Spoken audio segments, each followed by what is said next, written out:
Hey, in this video, we are covering East County, San Diego rural. There's actually 8 communities that we're going to be talking about today, and I'm so excited to share these with you. We moved out here about 2.5 years ago, and I did not know anything about this lifestyle before we moved here, and there was nothing on the internet when I was doing my research. So today, I'm going to share with you what the differences between these communities. Some of them have grocery stores and shopping malls where others don't have anything at all. Some of these are, the topography is the high desert. As you can see, I'm standing in my backyard here with just beautiful, majestic mountains and amazing skies. Other neighborhoods are up high in the mountains with pine trees. So I'm excited to get into it. Let's go.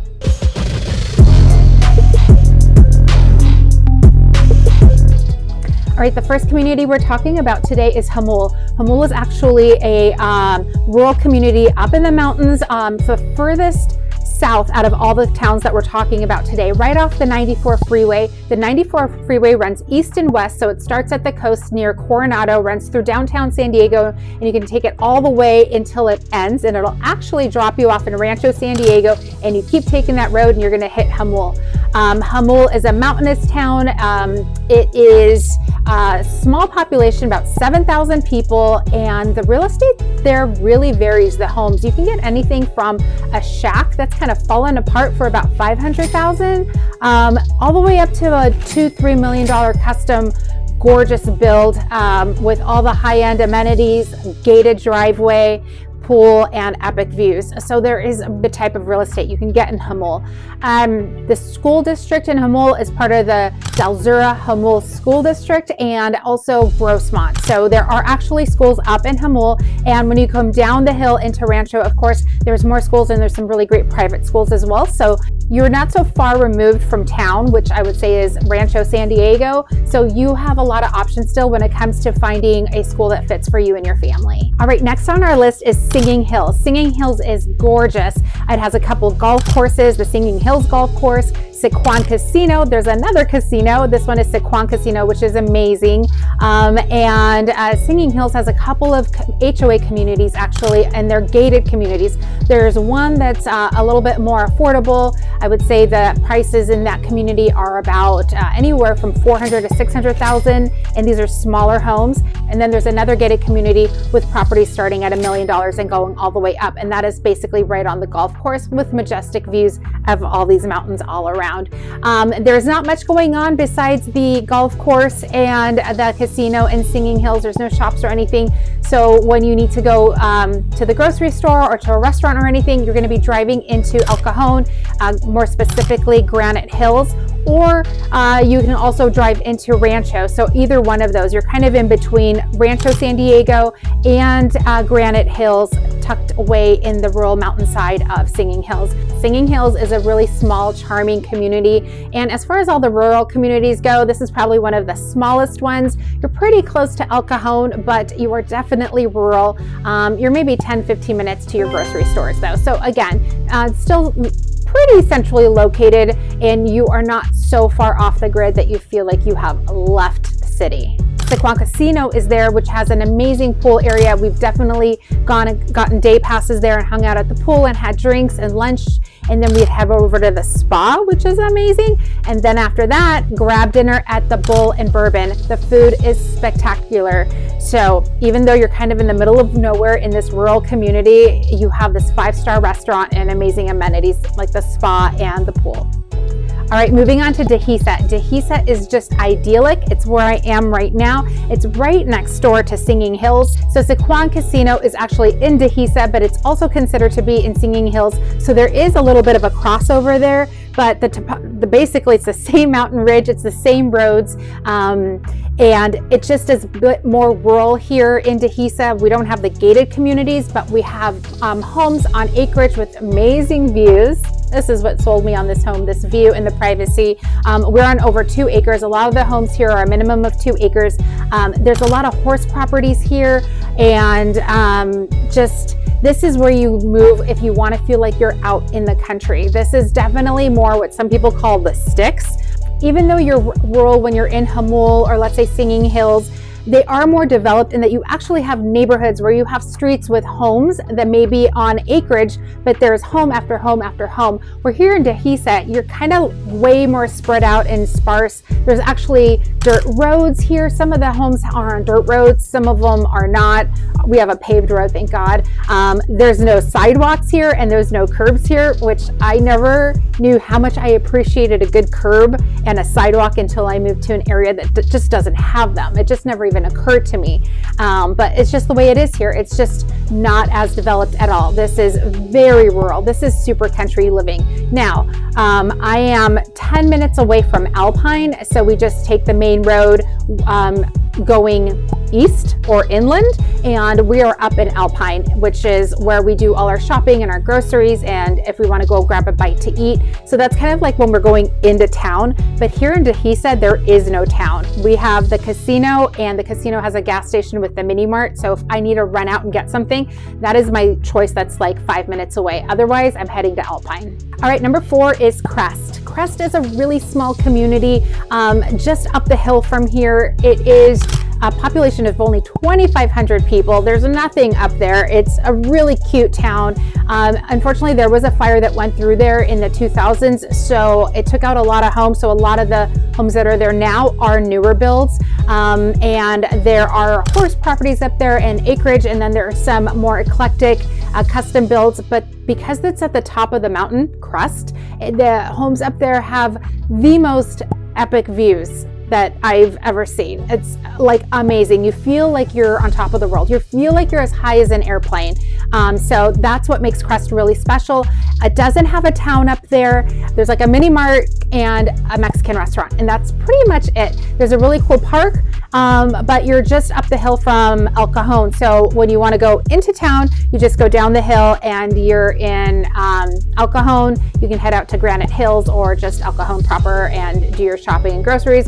Or if you're like me, I just Instacart and Amazon Prime everything. But Crest is a small community. It's worth noting. I've done vlogs on all of these. Make sure to check out the videos where I drive around and show you Crest. But Crest is adorable. It's also affordable. You can get a home in Crest for about $750,000 to $800,000, all the way up to $2 million, depending on the build, of course. All right, number 5 on the list is Blossom Valley, which is, of course, another rural community here. Blossom Valley is just west of Alpine. So if you're on the coast and you're heading towards Alpine on the 8 freeway, you're going to be driving right through Blossom Valley. And Blossom Valley is rural, it's hillside. A lot of the community was built in the late 90s and 2000s. So you have somewhat newer builds. The homes are on the larger side. There are anywhere from 2,000 to even up to 4,000 square feet on acreage. There are actually luxury homes in Blossom Valley with gated entries and all the amenities. And of course, one of the best things about being rural is in a lot of these homes, you get views. And so Blossom Valley is no different than that. And the closest shopping centers when you're living in Blossom Valley to run your errands and go into town, there's a Walmart and Smart and Final and some grocery stores and a Starbucks. And of course, you can drive into El Cajon where you're going to find your Target and your mall and everything else. That's about 10 minutes away right off the 8 freeway. There's not much actually around Blossom Valley, but you're only 10 minutes from all your shops and restaurants. So again, you are not that far out of town. Blossom Valley is also part of the Grossmont School District and one of the big attractions for Blossom Valley. And because of the large properties, it's not uncommon to have horses when you're living in Blossom Valley. Number 6 on the list is my favorite, which is Alpine. Alpine is a rural community that is first true mountain town, I would say. And what separates Alpine from all these other communities is there's actually neighborhoods there. So the population is 14,000. There's a lot more people that live in Alpine than any of the other communities we've talked about. It has its own school district up there. And of course, there's 2 elementary schools, a charter school and a middle school. For high school, you do need to go into town to El Cajon, but it has a village. So it has a couple shopping centers. There's an Albertsons, and then there's a Barron's, which is kind of more of your healthy health food store. You have an Ace Hardware. It has a full town. It doesn't have any big box stores, which is great. So when you need to go to your Target or Home Depot, you go down the hill, as they say, and you head into El Cajon. But in town, it has everything you need. It's got nail salons and hair salons and a bunch of restaurants, amazing food. I'm gonna share all my favorite restaurants with you, but they actually have 4 or 5 different neighborhoods. So in Alpine, there's the gated community that's all luxury homes on a minimum of 2 acres behind the pearly gates. There's a more rural area of the old ranch, as it's called, that was developed before, and those are also 2+ acre properties with all custom built homes. The topography there is a lot more lush. There's a lot more foliage and trees, a lot of mature trees, and it feels now that you're now in a mountain town, or maybe even someplace in Central or Northern California. And across the way on the opposite side of the 8 freeway is Victoria. So when you go up Victoria, which is a mountain, you have these beautiful homes all along there, and you have everything from more like old country style homes and dirt roads to also some really nice modern builds with epic views. Again, you're really high up when you're in Victoria, so you're kind of on top of the world looking over all of Alpine. It is gorgeous. One of my favorite spots in Alpine. And in Alpine, real estate ranges anywhere from about 800,000 all the way up to 3 million. So in Alpine, you can get a starter home for starting at 750,000 to 800,000. That could even be on an acre lot with a pool, believe it or not. It may be a fixer-upper, but you can get it.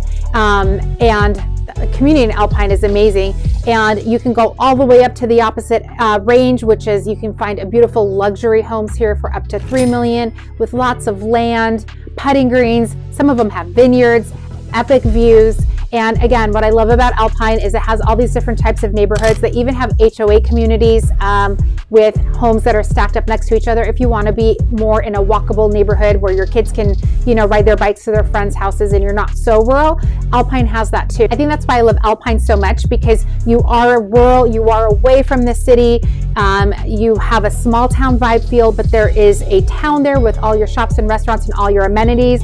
And you do have neighborhoods where you actually have neighbors if you want that kind of lifestyle. So Alpine is amazing. All right, since Alpine has a lot to offer, I'm gonna give you a list of all my favorite restaurants. So if you're ever in town, you need to check them out.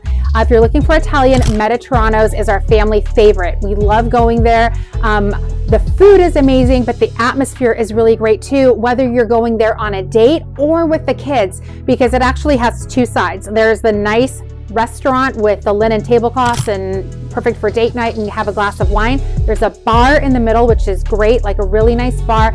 So what I love about Mediterranos is on the sports bar side, we can take our kids, they can be loud, they can run around, the TV's loud, kids are being loud. They have board games and foosball and video games and pinball machines. So it's super kid friendly. So depending on what kind of vibe you want, you can get both at Mediterranos. Janet's Cafe. Janet's Cafe is the first place we went to where I fell in love with Alpine. We love going to Janet's, whether we go there for a Sunday brunch and we get our Bloody Marys and yummy food, and the kids love the food there, the pancakes, the French toast, all the things. It's just decadent, it's heavy, it's unhealthy, but it's good. It's great on a rainy day. We love going there in the mornings and then going for a hike up in Mount Laguna, or maybe flip it, go up for a hike in Mount Laguna, and then when you've got a huge appetite, we come down to Janet's Cafe and we have food. So Janet's Cafe is definitely one for you to check out.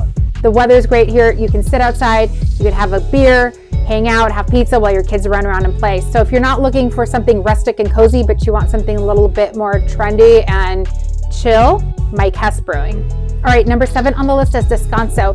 We are leaving Alpine and we're heading further east, which is the first town you're gonna hit. Descanso is a small community, only 1,500 people.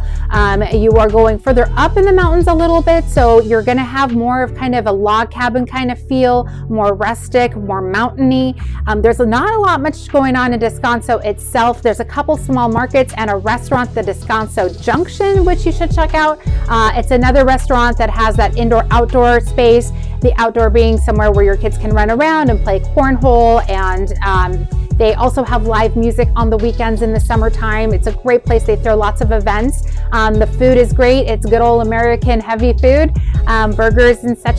So, but Descanso, if you are looking for something that's real rural, so now you're about 10 or 15 minutes east of Alpine, and when you're in Descanso, going into Alpine is going into town, because there's not much going on in Descanso, and the people that live there, that's what they're looking for. They want to be away from everything. Descanso has a mix of homes, everything from mountain homes, log and cabin type homes, to ranches. And you can actually get acreage there. And homes start at about $450,000 and can go all the way up to $1 million depending on the build. But the average price home in Descanso, I would say, is about $600,000 to $800,000. And Descanso is part of the Empire Mountain School District. So if you're looking for remote living away from it all, but still about 40 or 50 miles from downtown San Diego, I think Descanso is worth looking at. It's definitely not for everybody, but if you are looking for legit rural, Descanso.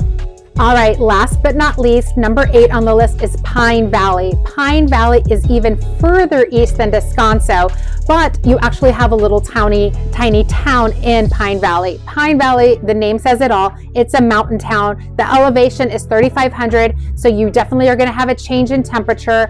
All the other communities we mentioned so far have the same type of weather, which is really 60s in the winter, and in the summer can get all the way up to the hundreds. But once you are up in Pine Valley, you are in the mountains. So in the summer, it can exceed over 100 because it can get really hot.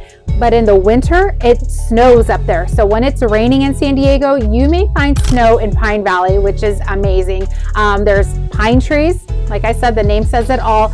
But what sets Pine Valley apart from Descanso is, like I mentioned, there's actually a little town. There's not just a couple restaurants, but you have a grocery store. You've got a post office box. So Pine Valley is really great when you want to live in a mountain town, like a legit mountain town, not the high desert, but you want to be surrounded by pine trees and mountains and hiking trails and deep into the Cleveland forest, but you still have your town, your village, where you don't need to drive half an hour to your grocery store. You've got it all right there. Then definitely check out Pine Valley. The real estate in Pine Valley can range anywhere from $400,000 all the way up to $1 million, depending on the property. Of course, you can have a nice, beautiful estate up there. Still a fraction of the cost, obviously, than living in the city, but you are far removed. Rural life, mountain life. And as far as restaurants go in Pine Valley Restaurant. That's the restaurant you need to go to. Pine Valley is really cute because everything is named after Pine Valley. It's like the Pine Valley Market, the Pine Valley Restaurant, the Pine Valley Notary. Everything is Pine Valley because it's got that small town vibe feel. So these areas are all very different. The lifestyles are different. The properties and the real estate is different. Obviously, commuting to work, depending on where you're working, if you have a commute, will probably dictate which community is best for you. Also, do you want to live super remote where you just have a couple of restaurants and maybe a local market, or do you want to live more in a town that has everything right there, like Alpine, where you don't have to leave to go into town when you want to run your errands? And the real estate prices greatly vary on what you get too. I would love to know if you could see yourself living in any one of these rural communities, or if it's a hell no. Drop it in the comments. And as always, if you have any questions about any of these communities or any of the surrounding San Diego neighborhoods, give me a call or shoot me a text or send me a message. All my information is in the description below.